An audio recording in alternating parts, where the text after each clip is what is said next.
Good morning বন্ধুরা, তোমাদেরকে আরেকবার আমার ইউটিউব চ্যানেলে স্বাগত। জয় বাবা লোকনাথ, জয় মা তারা। তাদের কৃপাতে আশা করি তোমরা সকলে ভালো আছো এবং অবশ্যই ভালো থাকবে। তো আজকে হেভি রেনফল হচ্ছে, তো দেখতেই পাচ্ছ ছাতা নিয়ে আজকে বেরিয়েছি সকালবেলায় চায়ের দোকানে। এই যে আড্ডামারি, এই যে দেখতে পাচ্ছ দিদির চায়ের দোকান, তোমাদেরকে দেখাচ্ছি। দেখো, বেসিক্যালি আড্ডামারি কলকাতায় আসবে, এখানেই সকালবেলার টাইমটা কেটে যায়।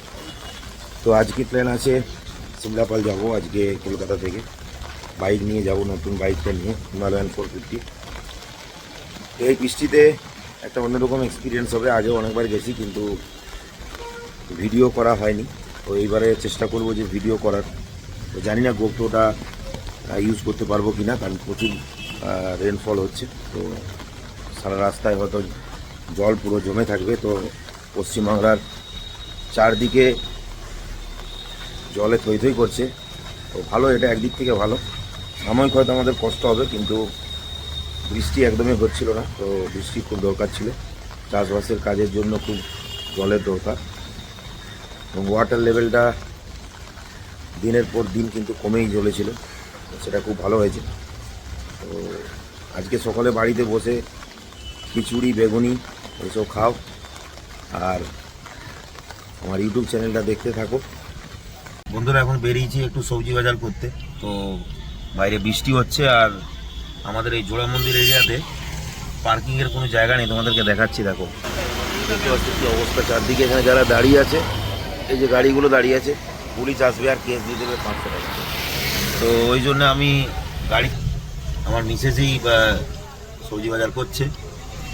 তো আজকে প্ল্যান ছিল যে খিচুড়ি খাবো, কিন্তু আজকে আর টাইম হবে না, কারণ ছেলের টিউশন ছিল। ওই জন্য টিউশন পৌঁছে দিয়ে আমরা এখন সবজি বাজারটা করে নিচ্ছি। আজকে যাব সিমলাপাল, লাঞ্চ করে তারপর আবার বেরিয়ে যাব। তো চারিদিকে যা দেখছি, বৃষ্টিতে বেহাল দশা হয়ে গেছে, রাস্তায় পুরো একদম জল বইছে, থই থই করে জল। আমি নিউজ চ্যানেলগুলোতে দেখছি। তো মানুষের অসুবিধা হচ্ছে সাময়িক, কিন্তু এটা পরের জন্য ভালো, কারণ জলের খুব ক্রাইসিস হয়ে যাচ্ছিল। তো এটা তো ভালো হয়েছে, মানুষ চাষবাস করতে পারবে। তো যাই হোক, বেরোবো। তো ভালো লাগছে খুবই যে বৃষ্টিটা হলো আলটিমেটলি। 44, 45, 46 ডিগ্রি টেম্পারেচারের পর এখন বৃষ্টি হয়েছে, কিছুটা রিলিফ। মানুষ অন্তত ফ্যানটা চালিয়ে আরামসে একটু রিল্যাক্স হয়ে থাকতে পারবে। তারপরে আজকে অনেকের ছুটি আছে, স্যাটারডে। তো এই উইকেন্ডের দিনগুলো মানুষের আরও ভালো কাটুক, ভালোভাবে বাড়িতে থাকুক, ভালো মন্দ খাওয়া দাওয়া করুক, এটাই হচ্ছে আসল দরকার। তো যাই হোক, তোমাদেরকে আপডেট দিতে থাকবো। আমার চ্যানেলটা তোমরা সকলে দেখতে থাকো। বন্ধুরা, দেখতে পাচ্ছ যে সিমলাপাল যাবো, তার জন্য পুরো রেডি হয়ে গেছি। তো ফুয়েল ছিল না, ফুয়েল পুরো টপ আপ করে নিলাম, পুরো ফুল করে নিলাম, দেখতেই পাচ্ছ। তো 940 টাকার পেট্রোল লাগলো। তো এখন যে পেট্রোল পাম্প দেখতে পাচ্ছ, ভারত পেট্রোলিয়াম, তোমার আমরি হসপিটালের সামনে। তো এখানে পেট্রোল নিয়ে এরপর আমরা রাইড করব পুরো সিমলাপাল। 200 সামথিং কিলোমিটার পড়বে। তো তোমাদেরকে এক্স্যাক্ট বলে দেবো পৌঁছে যাওয়ার পরে যে এক্স্যাক্ট কত কিলোমিটার দাঁড়াচ্ছে। তো রেনওয়্যার পরে নিয়েছি, আর গোপ্রো দেখতেই পাচ্ছ যে গোপ্রো সেট করতে পারিনি, তার কারণ হচ্ছে প্রচুর বৃষ্টি হচ্ছিল। তো পিছনে দেখাচ্ছি তোমাদেরকে যে পুরো প্যাকিং করে নিয়েছি। আমার যে ব্যাকপ্যাকটা পুরো প্যাকিং করে তারপরে যেতে হচ্ছে। তো শুনছি যে বাঁকুড়ার দিকে প্রচুর পরিমাণে বৃষ্টি হচ্ছে। তো তোমাদেরকে যেখানে দাঁড়াবো সেখানে তোমাদেরকে ভিডিও করে তোমাদেরকে শেয়ার করার চেষ্টা করব। এখনকার জন্য টাটা। এখন আমরা পৌঁছে যাচ্ছি কোলাঘাট ব্রিজের ওপরে। তো এই ফার্স্ট টাইম হিমালয়ান 450-র সাথে রাইড করছি, তো সাধারণ একটা অভিজ্ঞতা হচ্ছে। এই NH-60 উপর দিয়ে চালাচ্ছি, তো সাধারণ একটা লাগছে। সত্যি সত্যি বন্ধুরা, দেখতে পাচ্ছি যে এখন আমরা কোলাঘাট ব্রিজে তুলে নেবো। এই ব্রিজটা বেরোনোর সময় খুব দারুণ লাগে। তো বৃষ্টি হচ্ছে, আকাশ মেঘলা আছে, দেখতেই পাচ্ছ। নদী একদম পুরো কানায় কানায় পূর্ণ, একদম বর্ষার জলে পুরো আরও প্লাবিত হচ্ছে বিভিন্ন জায়গা। ওই যে দেখতে পাচ্ছি দূরে দেখা যাচ্ছে তোমার কলকাতা বিদ্যুৎ কেন্দ্র, আর পুরো আকাশ দেখতে পাচ্ছি পুরো মেঘলা। এবং কিছুটা জায়গায় যাওয়ার পরে দেখা যাচ্ছে যে আকাশটা কিন্তু এখানে পরিষ্কার আছে। তো এটাই বর্ষাকালে এরকমই মেঘ হয়, বিভিন্ন জায়গায় পরিষ্কার থাকে, কখনো আবার মেঘলা থাকে। তো এনজয় করছি, রাইড করছি, এনজয় করছি খুব ভালোভাবে আমার হিমালয়ান 450-র সাথে। তো দারুণ লাগছে, দেখতেই পাচ্ছ। এই যে কোলাঘাট, এই যে বিখ্যাত শেরে পাঞ্জাব, বেরোচ্ছি এই ফুড প্লাজা। তো এই পথ দিয়ে পেরিয়ে চলেছি, চালানোর মজাই আলাদা। খুবই ভালো লাগছে। এটা আমার ফার্স্ট টাইম আমাদেরকে যেটা বারবার আজকে বেরিয়েছি এই NH-16-এ। তো এখন আমরা যাবো। আমরা কিন্তু তো এই যে দেখতে পাচ্ছেন জিপিএসটার ফোনটা অন করতে হচ্ছে না নেভিগেশনের জন্য। তো ওখানে আমরা বাঁ সাইডে হলদিয়া, নিয়ে দেখতে পাচ্ছি। যে তো এই যে দেখতে পাচ্ছ মা দিকে হলদিয়ার সিগন্যাল দেওয়া আছে। সোজা গেলে করবে। যারা আরেকটু এগিয়ে গেলে তোমরা আরেকটা যারা বাঁ দিকে যেটা সিগন্যাল দেওয়া আছে রাস্তাটা, ওই রাস্তাটা দিয়ে কিন্তু দীঘা হলদিয়া চলে যেতে হবে। ওই যে দেখো বোর্ডটা তোমাদেরকে দেখানোর চেষ্টা করছি, এই যে বোর্ডটা দেওয়া আছে। তো আমরা সোজা নিয়ে নেবো, এখান থেকে আমরা খড়গপুর রোডে দিয়ে যাবো।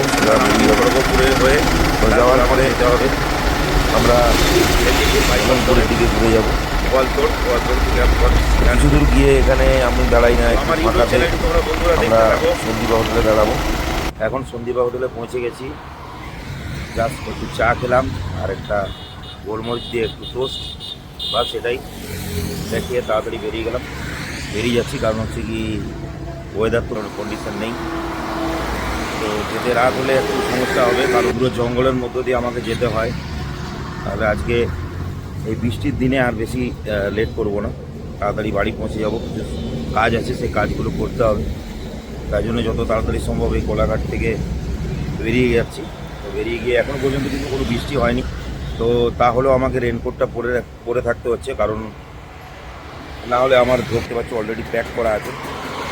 তো আমাকে তাও পরে থাকতে হচ্ছে। খুবই গরম লাগছে।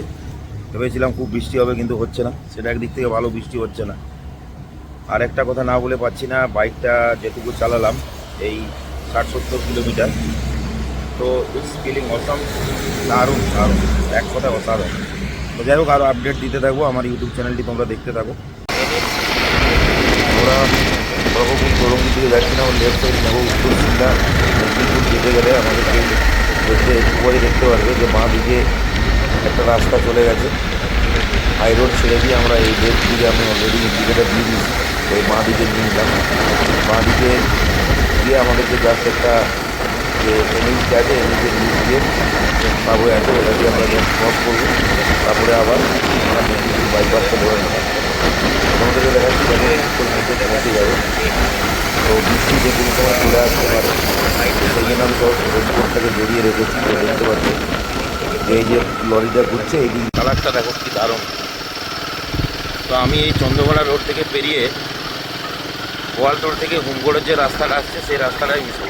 তো একটা নতুন নতুন খুব অ্যাডভেঞ্চার করতে সবচেয়ে ভালো লাগে। তো দেখতেই পাচ্ছ সকলে এখন ইভিনিং ওয়াকে বেরিয়েছে, গ্রামের সকলে। তো পুরো জলে ভর্তি, ধান চাষ হচ্ছে, তো এটা দেখতেও ভালো লাগে। তো এটা তো পুরো চাষের সিজন।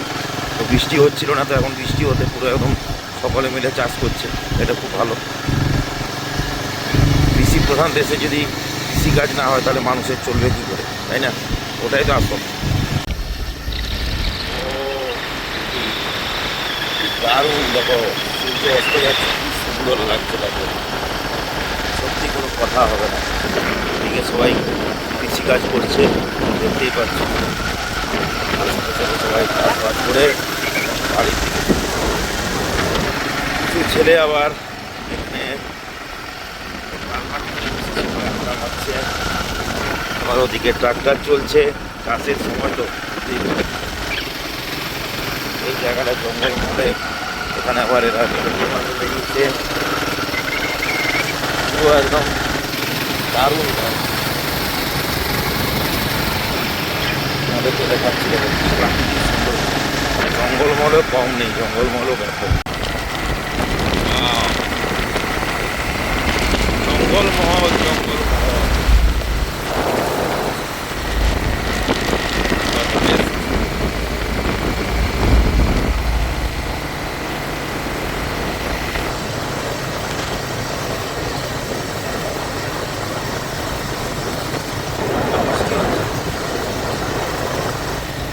তোমাদেরকে দেখাচ্ছি চন্দ্রকোনা রোড থেকে বাঁ দিকে ঘুরে চন্দ্রকোনা রোডটা পেরিয়ে জাস্ট বাঁ দিকে একটা রাস্তা আছে, আগয়া দিয়ে যাওয়া যায়। তো এই রাস্তাটা দিয়ে এসে যেটা গোয়ালতোড় আর হুমগড় যেটা কানেক্ট করছে যে রোডটা, সেই রোডটাতে আমরা উঠবো। আর কিছুক্ষণ আছে, তোমাদেরকে দেখাচ্ছি। তো আমি যেটা বলছিলাম যে চারিদিকে বৃষ্টি পড়ছে, তো বৃষ্টি হয়েছে, তো দেখতে পাচ্ছ যে পুরো পিচটা পুরো ভিজে আছে। তো হয়তো তোমাদেরকে দেখানোর চেষ্টা করছি যে জঙ্গলমহলের সিনিক বিউটিটা এত সুন্দর, তোমাকে কোথাও যেতে হবে না। তো সব কিছু এখানে আছে জঙ্গলমহলে। তো আমার ইউটিউব চ্যানেলের মাধ্যমে যারা যারা আমার কথাটা শুনতে পাচ্ছ, তো তোমরা অবশ্যই জঙ্গলমহলে আসবে, এবং জঙ্গলমহলে আমি কথা দিচ্ছি যে তোমাদের মন ভরে যাবে। দারুণ জায়গা।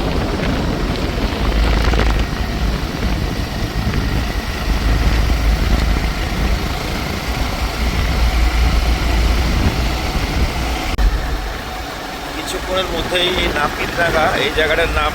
তো এই নাপিতডাঙ্গা থেকে ডান দিকে আমাদের যেতে হবে। এটা হচ্ছে হুমগড় রোড। তো নাপিতডাঙ্গার মোড়ে আমরা পৌঁছে যাচ্ছি। তো নাপিতডাঙ্গার এখান থেকে আমরা রাইটটা নেবো। তো আমি দেখানোর চেষ্টা করছি মোবাইলটা অন করে, তো দেখতে পাচ্ছ। আর 200 মিটারও নেই, এই যে যাচ্ছি, এখান থেকে আমাদেরকে ডান দিকে যেতে হবে।